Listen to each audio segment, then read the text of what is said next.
You're now on it.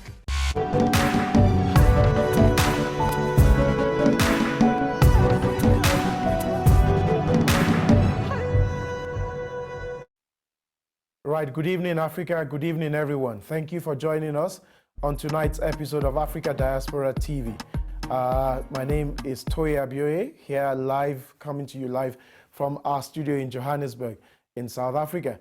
Tonight, we will be talking, as always, about what Africans are doing to improve the lot of Africa generally, within Africa and outside of Africa. And as you know, the Africa Diaspora TV, it's about people, creativity, the innovation they bring, and the development that we see from their efforts. So this evening, we will be having more conversations around developments on the African continent. But as always, before we get into the meat of the gist of the matter, we'd like to hear more about what Africans are doing out there through our global news. So stay with us. We'll be right back after this timeout.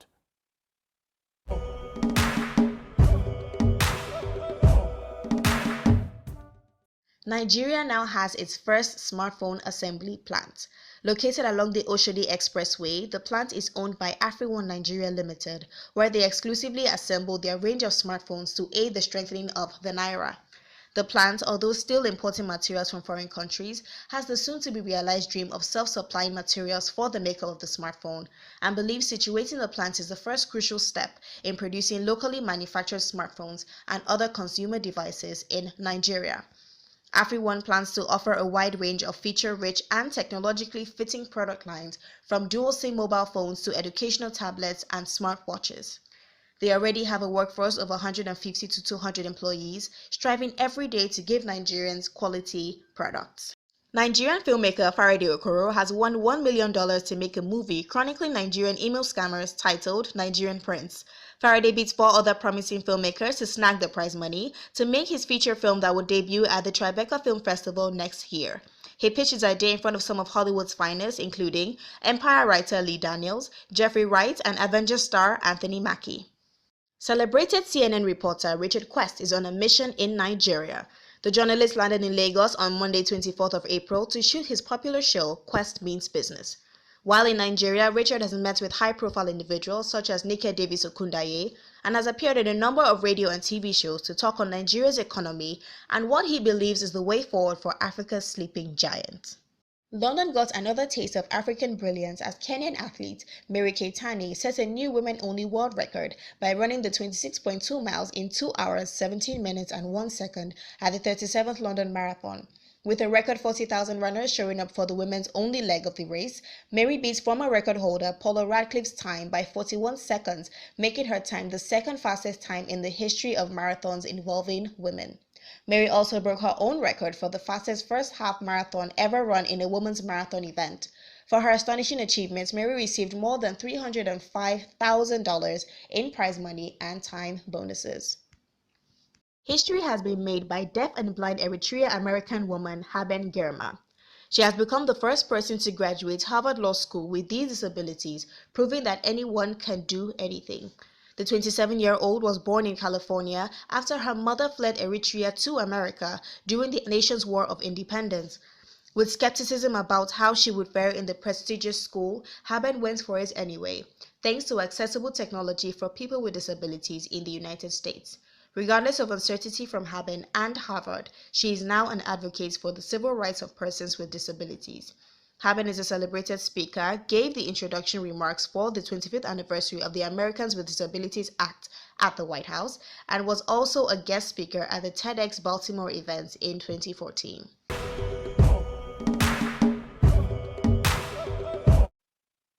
Right, welcome back. And as always, this is Africa Diaspora TV.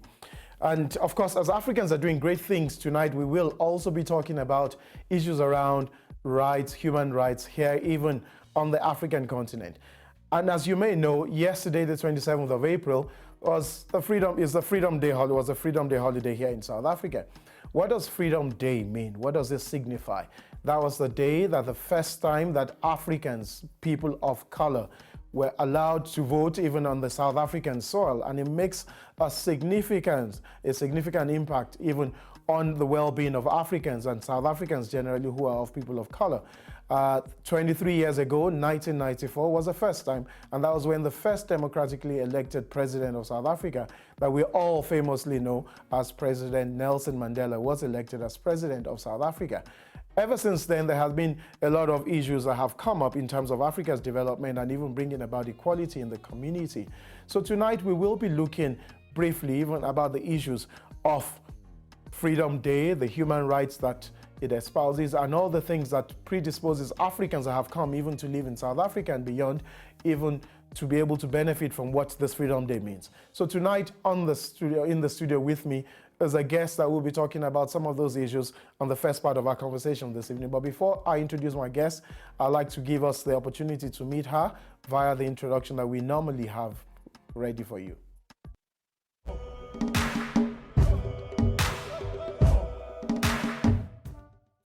She is a passionate human rights defender with experience spanning over 20 years in the field of regional and international human rights. She has monitored the enforcement of mechanisms for human rights at various levels and has served as a focal point for drafting and submitting NGO shadow reports to the United Nations and African Union respectively. Our guest today has conducted extensive advocacy interventions that have contributed to the adoption of human rights resolutions, including the circumvention of torture in countries like Sudan, the Democratic Republic of Congo, Eritrea, and Mali. Corlett Letlojane is a special rapporteur on the rights of women in Africa and has hosted annual human rights camps for human rights defenders from across the continent, where she raises awareness on the African human rights system and has contributed in the Commission's resolution adopted to set up various working groups and committees. Corlett serves on a number of continental organizations, including the African Commission Study Group on Freedom of Association and Assembly, the NGO Forum preceding ordinary sessions of African Commission on Human and People's Rights, the Pan-African Human Rights Defenders Network, and the Coalition of an Effective African Court on Human and People's Rights. Corlett has also worked for Lawyers for Human Rights in Pretoria, South Africa. Please join us as we welcome dogged human rights fighter Corlett Letlojane to the Africa Diaspora TV studio.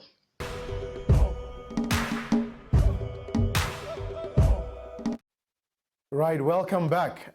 As you've seen, in the studio with me tonight is Corlett Letlojane. Right, Corlett, you're welcome to the Africa Diaspora TV studios. Good evening. Thank you for having me. Right, okay. Right, so Corlett, let's even talk about the Freedom Day, April 27. I have with me here a copy of the Constitution, the South African Constitution, right? And this has come as a result of this Freedom Day, the first elections in South Africa. What does that mean for South Africa? Let's even start from there. Okay, I think this is a very significant day.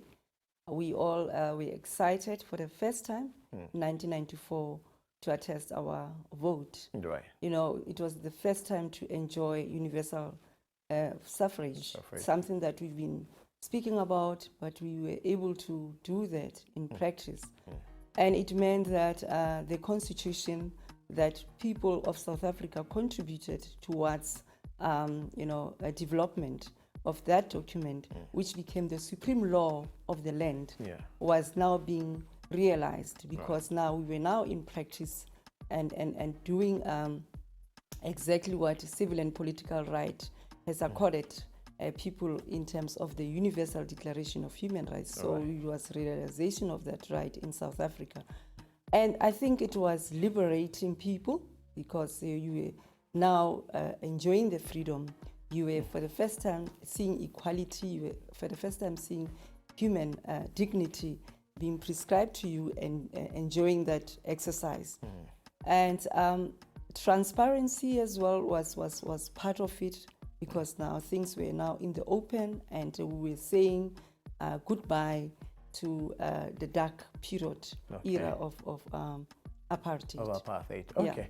All right. And I know that in South Africa it's called the constitutional democracy. Yes. Now, what does that mean on a day-to-day basis, constitutional democracy? Constitutional democracy, it means the rule of law.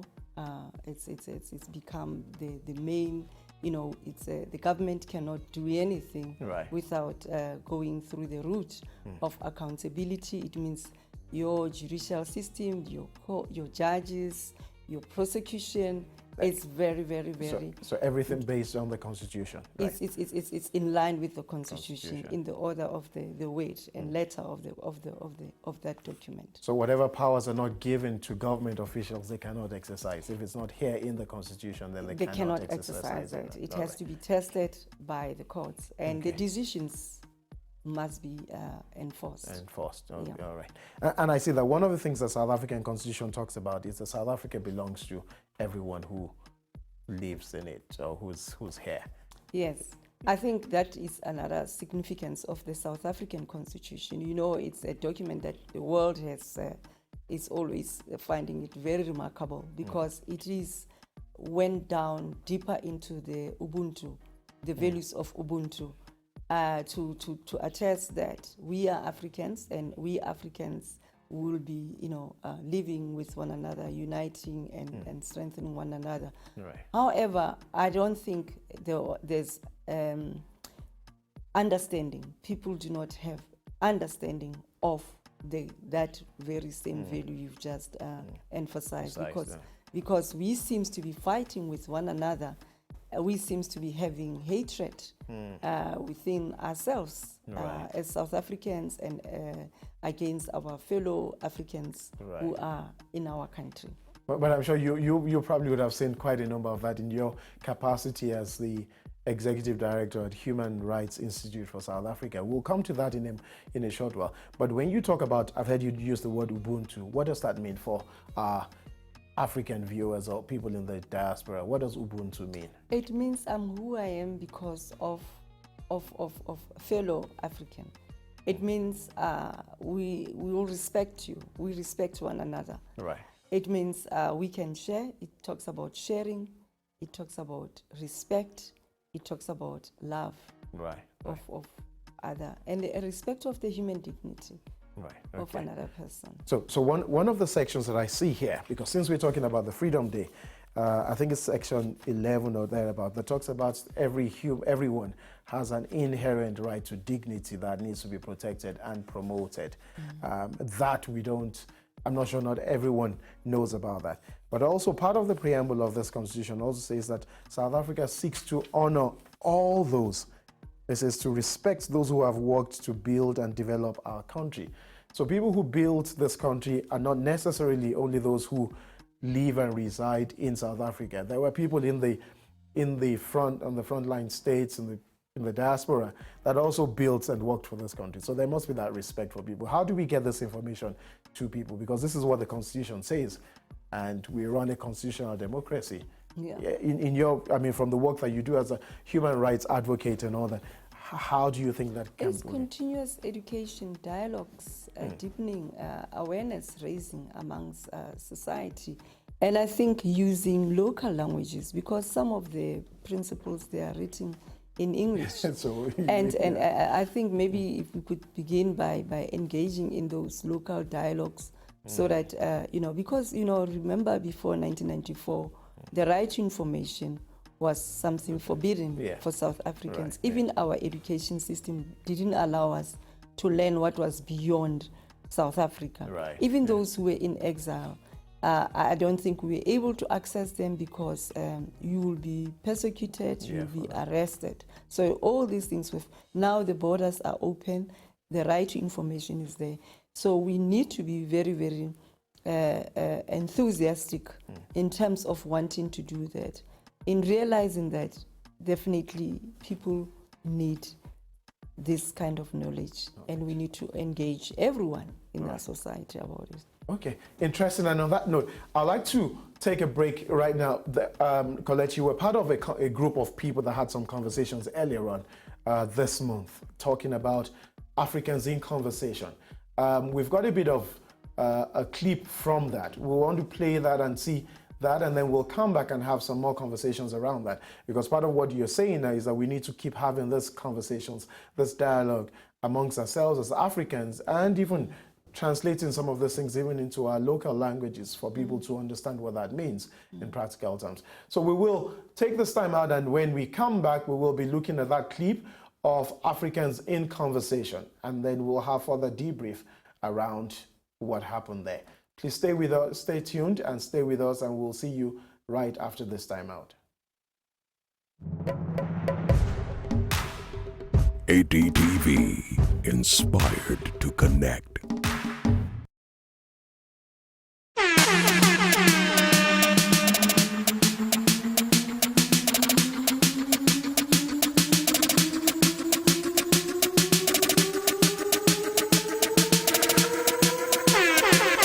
Planet TV brings you one of the awesomest chart shows. You know what we like to say, if it's big and you listen to it, you can definitely catch it right here on Volume 30. Every Saturday evening from 7 to 10 p.m. Central African Time on DSTV Channel 328 and GoTV Channel 73. Planet TV, your future, your passion, your now. Own it. You are the pulse that makes the continent rock. You are the voice that makes our music come alive. You are the beat that shapes the dance of a new generation. You are involved. Get involved. You, yes you. You are Africa. You are alive. You are connected. Planet TV. You better own it. Destalker Entertainment Concept presents Laughter Crusade with Destalker at the Shell Hall Muson Center, featuring Clint the Drunk, The Dawn, Sheyi Law, Ajebo, MC Shakara, Kenny Black, Funny Bone on the Wheels of Steel, DJ Casely, African China, Koshere Master and General Cool, host Omobaba and Godonks. Date is May 14, 2017. Red carpet starts at 4 p.m. Showtime is 6 p.m. Venue Shell Hall Muson Center, Onikon, Lagos. Tickets regular 5,000 naira, VIP 20,000 naira, silver table for 500,000 naira, gold table for 10, 1 million naira. Tickets available at all Ebanon supermarkets, all slot outlets, all Tasty Fried Chicken outlets, Ozone Cinema, Silverbird Cinema, Holiday Supermarkets. For online tickets, visit ariatickets.com, quicktel.com, media.intricate.com, nigershoptickets.com, or shelle.com. This event is supported by, and for tickets or inquiry bookings, call 0803-088-4976. This event is packaged by. Get wet this April with Planet TV and Super Sean Media. It's Lagos's biggest pool party happening in the heart of the city, and it's called the Super Play Pool Party. This month's edition kicks off at the Renaissance Hotel opposite Ikeja Mall at 2 p.m. For more information, please contact 090-2233-2430. The Super Play Pool Party is brought to you by Planet TV and Super Sean Media. Powered by Sky Vodka. Where is the pulp? The pulp. Where is the pulp? Where is the pulp? Taste the goodness of real orange pulp in every gulp. Where is the pulp? Five Alive Pulpy Orange, now in your neighborhood. Where is the pulp?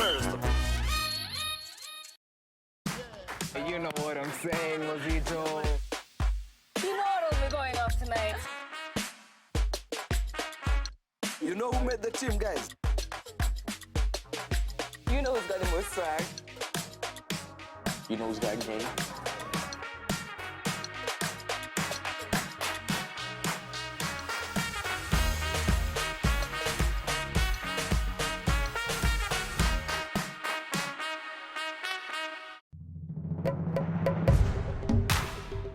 ADTV, inspired to connect. Yes, welcome back. We were saying that we had some conversations and dialogue around what Africans should be talking about to advance the cause of Africa earlier on this month rather. And we thought that we should share some of the some excerpts from that conversation. And we've got that clip now, and we'll just get it rolling quickly, and then we'll come back to Corlett, and then we'll look at that in a short while now. Right? Yes.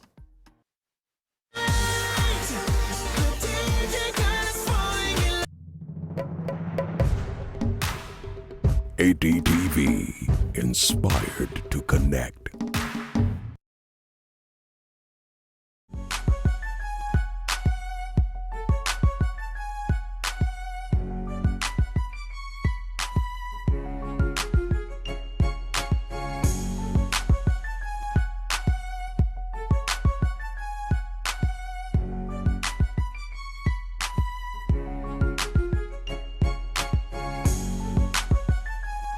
Hello, my name is Letlojane Chaka. I am the chairperson of the Thabo Mbeki African Leadership Institute Alumni Forum. Today we're here to discuss a subject that's very, very close to my heart, xenophobia and Afrophobia, the recent attacks that have been happening in South Africa, and really recent and also a long history of it happening. I think what I want to address is why I felt that this needed to be addressed, and I think I organized this because I believe, first of all, that we are African before we are South African. We are African before we're Zimbabwean, before we're Nigerian, we're African. And I think this dialogue is just the beginning of a conversation where we bring together grassroots, civil society, business leaders, academia into one room and say, what is going on in this country? What is it a symptom of? And how can we find solutions to it? And my only hope by the end of today is that people have had an opportunity to air, people have had an opportunity to come up with solutions, and that going forward we can also see how we can take some of these mechanisms into the grassroots level. The release that people have had is just amazing in the room. The feedback, I think even from an APRM level, to say from grassroots people that say we don't know what the APRM is, and for now the challenge is for us not to just hand it back to the APRM and say, it's for us that are sitting here to say, how can we take this message back to our communities? How can we drive this message? And I think today for me is just the beginning of a bigger conversation that will see us unite as Africans, as a nation. And it is only a privilege and an honor to be around these people that actually care about the well-being of others. And that's all from me. My name is Mary Abibaku-Izobo, and I'm currently the acting legal officer for the African Peer Review Mechanism, which is an arm of the African Union. My expectations today is for us all to come together, whether it's South Africans, Mozambicans, Zimbabweans, wherever we're from, Nigerians, to come together and see how we can actually address this issue, because why some think it's xenophobia, some think it's Afrophobia, some think it's criminal activities. We have divergent views on this. So coming together and knowing whatever the name it is, whether it's xenophobia or Afrophobia, criminal activities, how do we go forward? My name is Bokam Munjani Shabalala. I'm the former Miss South Africa for the year 2010. I'm a businesswoman and a philanthropist. I think it's extremely important for us as Africans to get under one roof and start having dialogue about what's currently happening, especially with regards to xenophobia. I think it's important for us as South Africans to voice our views, to take responsibility, and then also for our fellow Africans as well to express themselves. And hopefully the whole idea behind this is that we find the solutions to the problems. We have the solutions.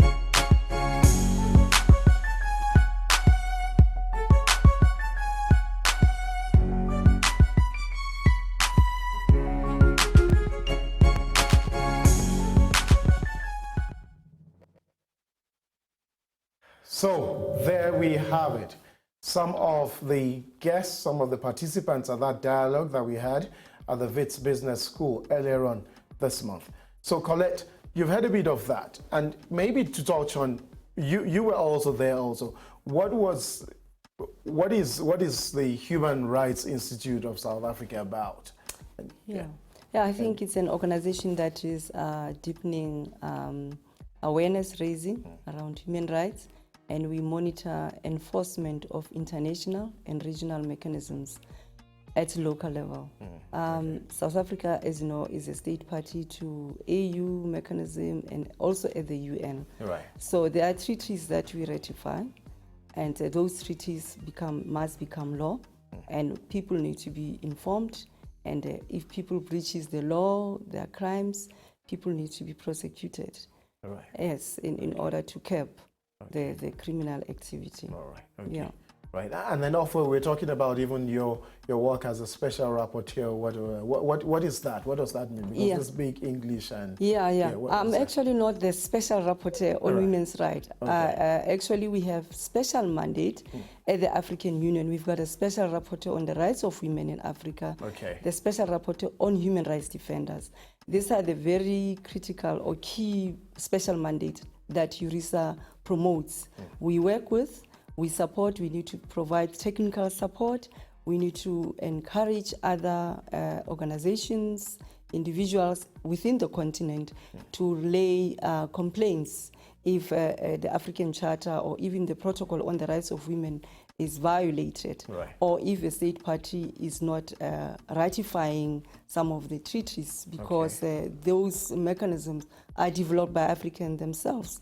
So solutions of our African problems can be derived from those mechanisms. So we work closely with them.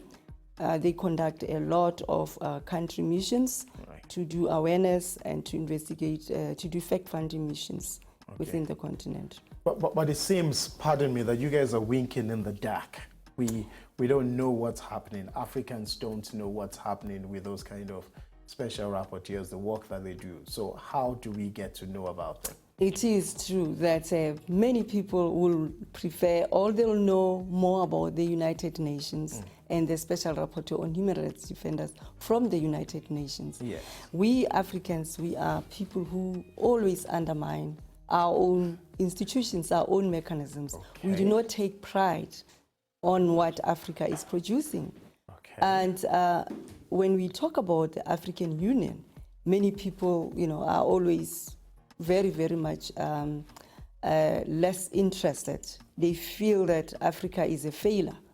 They feel that. Do you blame Africans for feeling that way? Well, we need to make it effective. Because for me, I don't have any mechanism. I cannot claim another institution or organ outside of Africa. The one that I have is for me, and I need to make. This is why HURISA is coming in to make awareness, to make use of its minimum potentials. And I think if every one of us, with the little knowledge they have about what we have in Africa, we can impact. Absolutely. Can impact. But how do I know what HURISA offers or services or support HURISA gives? How? Well, for example, the awareness raisings that you are assisting me currently as well by spreading what HURISA is doing. It's disseminating information about what we do. And we are a non-governmental organization. We are seeking for resources. We are self-funded. We are not funded by the government. So we do our best to. So there's a level of independence there. There is complete one. Yeah, we do not depend on government. They do not give us any resources. We have our own agenda because we monitor. We are like a watchdog organization. So you watch how well the government is keeping to what the Constitution says, or what African charters, the treaties that government says that they're signing and ratifying. So how well they're adhering to those laws or Constitution and all that. That's what you do to watch. That's what we're doing. But then how do you get that information? Do I need to bring that complaint to you, for instance, and say this is what is happening? Let's even say someone who is an African here, within the South African space, what do I do even for you to be aware that some of my rights have been violated or not being protected? Yes, we do have people who approach us, who relay complaints about violations of human rights. They sometimes hear us speaking on the radio or see us in workshops, in conferences. And we also use other people, we jump on other people's bandwagon so that, our work becomes very accessible and easily. And is there a number we can reach you on? So if people want to call in and say, I've got some issues with my rights that have been violated, what number can people call you? Yeah, people can call us on 011-492-1103. Okay. Yes, and 011-492-1103. 1103. Yes. So and if you're calling from outside of South Africa, of course, you need to put the +27 in there, even to be able to make a complaint as well, if you want, or even to come in and even be part of what HURISA is doing. HURISA, by the way, is the Human Rights Institute of South Africa. Right. Okay. So, Corlett, thanks for giving that. So what else can HURISA do for us as Africans? Well, with regard to xenophobia, from 2008, when it sprang up, spreading in the country, we reported this to the African Commission on Human and People's Rights, and a resolution was passed, which was urging South Africa to protect the rights and the properties of everyone, migrants in South Africa, and to convict and sentence. Is that a thick book that was produced out of it now? There was a book that was produced out of this report now. Who has produced? Oh, yes, this is a shadow report. This is a shadow report of the civil society. We work together, we came together because HURISA is not only the expert in these areas. We're working with a number of civil society in South Africa who are pursuing human rights. And those recommendations, we lobbied the African Commission, and it was adopted. And South Africa now needs to show us steps, you know, the measures that they have taken in realizing these mechanisms in the country. And then we got a second resolution, which is Resolution 131. The other one is 304. Where can we find this resolution? These resolutions, they are on our website.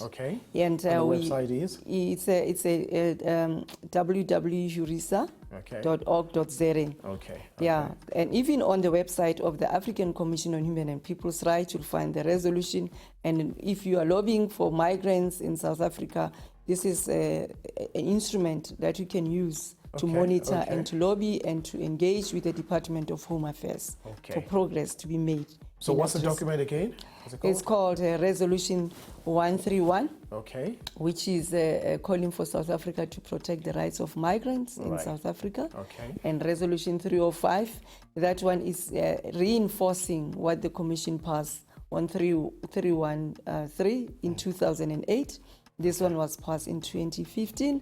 And we are also calling the special rapporteur to come and do a fact-finding mission in South Africa. And this is what we are all supposed to be calling for the special rapporteur, not only the UN special rapporteur, but the African one, to come into South Africa, to engage with the civil society, to engage with government officials, to engage with your Chapter 9 institutions, to see, you know, how we can go about addressing our own problems. It is interesting that so much work has been done, and yet we as Africans don't even know what has been done. And maybe, again, alluding to the fact that you made earlier on, that as Africans we tend to denigrate what is ours. Earlier on you talked about even the mindset or the attitude of Africans. How do we, in your view, how do we change that, or what can we do to start addressing that? Because if you've got tons of work that's been done, and you're saying that for people who are championing causes of African migrants, those are documents that they can leverage on and start putting pressure on the government and making things happen. How do we address that lethargic mindset, or that mindset that is almost I don't know what you call it now, whether it's anti-intellectual or whatever, I don't know, but we just don't even seem to go and find out what is written for us. How do we? I think, first of all, we Africans, we are pride. We've got pride. We are proud. I don't know where that comes from. And it creates a hedge, you know, like you against me, that, you know, this is a South African, I'm a Nigerian, you know, so a South African is a better person, I'm a Nigerian, I'm just one who is below. I think if we could start by addressing that pride, to remove that stigma and begin to appreciate ourselves as Africans, whether you're from Nigeria, Northwest, you know, we need to begin to respect that we are all important. We begin to love ourselves as Africans. We need to instill that culture, you know, of accommodating one another and appreciating one another, that we have diverse potentials, and we can add value and in fact, into one another, you know.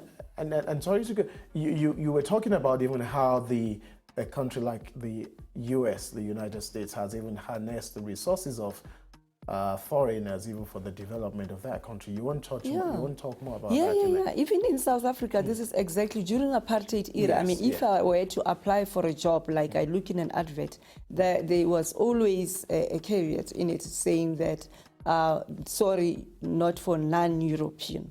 So Europeans were coming to South Africa. So even as immigrants? Immigrants. But they had, skills. They had wonderful residential areas, places like Hillbrow, Berea, Yeovil. They were designated for Europeans, though Europeans, we were coming with skills to contribute to the economy of South Africa. Because that government of apartheid, it sat down, identified its weaknesses, and it looked where those resources, where pool of those skills should be coming from. And they were getting them in, and they were empowering white South Africans. No wonder apartheid was strengthened and expanding, because the economy was doing well and skills were increasing. So we, as I've mentioned, in South Africa, we were in apartheid. Our education system has been inferior, and we are new kids in the block. Yeah. And we need to realize our brothers and sisters out there, they have better resources, they've got better skills. So we might as well even just copy or replicate some of those things also. We come in and we learn from you, and we engage with one another. You know, for the best interest of the country, because the more we delay this, we are indebting future generations. When they are born with debts, with burdens. They are overburdened because they find us. We have not paved way for them. We have not made any progress because we are proud. We hate one another. I'm looking at your color of your skins instead of emulating one another. It's about exchange of views and learning from one another. So we should learn from other nations how they've developed and that's interesting that you say this. So this isn't even anything out of place, because it already existed in the days of apartheid, where even the foreign skills were accommodated and they were used to develop the economy. So we might as well just pick up from there, or even look at how do we use that even for the development of the country itself, as it were, and even for many other countries across Africa as well. Yes, we need to begin somewhere. We need to begin and do something about the African continent, because somebody is thinking for us, and the more they think for us, they lead us, they become our leaders, they administrate the continent, we allow them to come in, to plunge into our resources, we allow them to, we're selling the souls and the blood of our own brothers and sisters to foreigners as well. Okay, all right. No, thanks, Corlett. I want to take a break at this point in time, and when we come back, we'll be assessing the landscape of South Africa in terms of human rights, especially off the background of yesterday's celebration of Freedom Day. Please stay with us, and we'll be right back after this time out.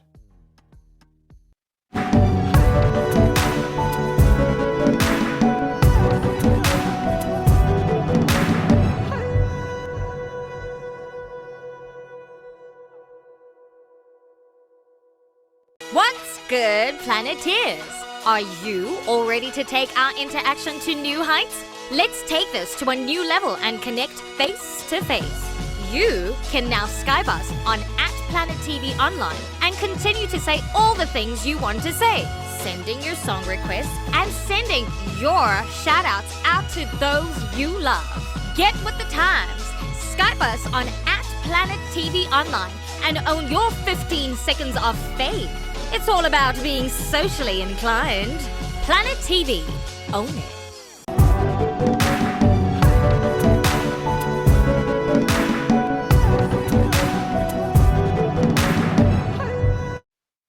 Right, welcome and thank you for staying with us. As we say on Africa Diaspora TV, it's about the people, it's about the creativity they bring along, the innovation and the development.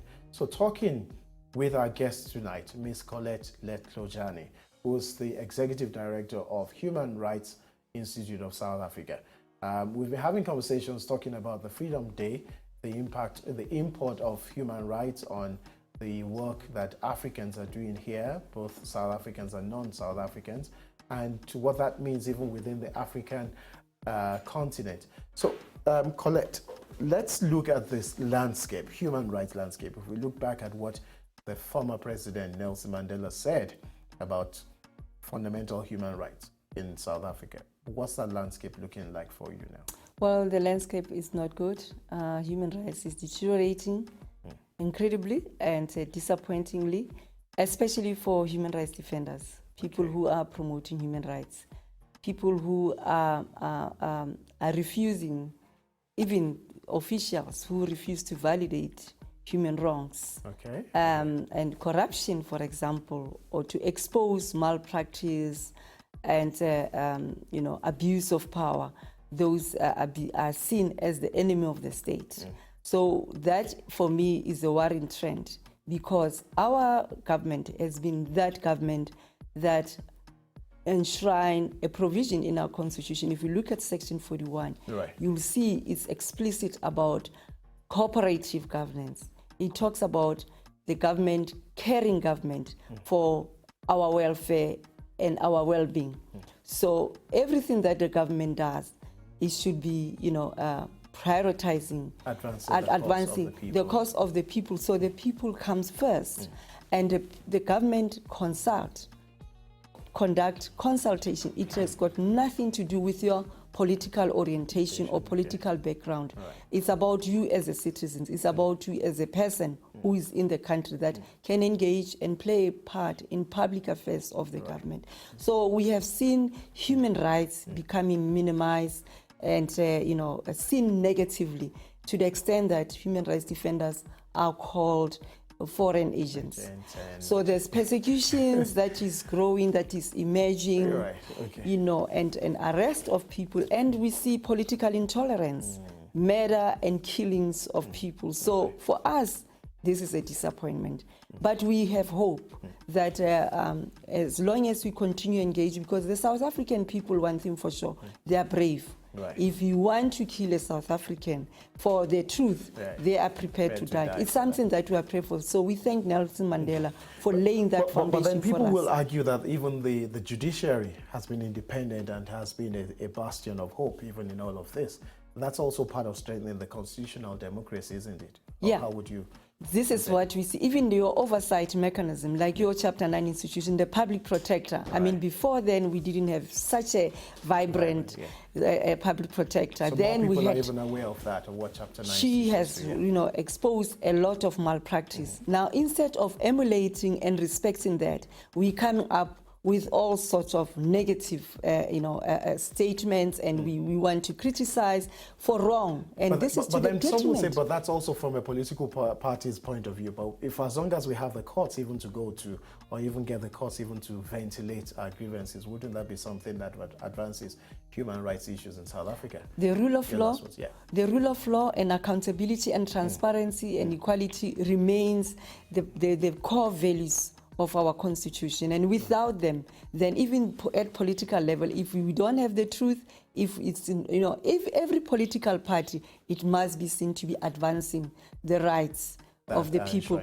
than to perpetually reducing people into nothing and making them to live in squalor, poverty, and bad conditions. Corlett, it's unacceptable. I see this is something you're very, very passionate about, and we could go on for another hour on this. I must have another time even to get you on the show.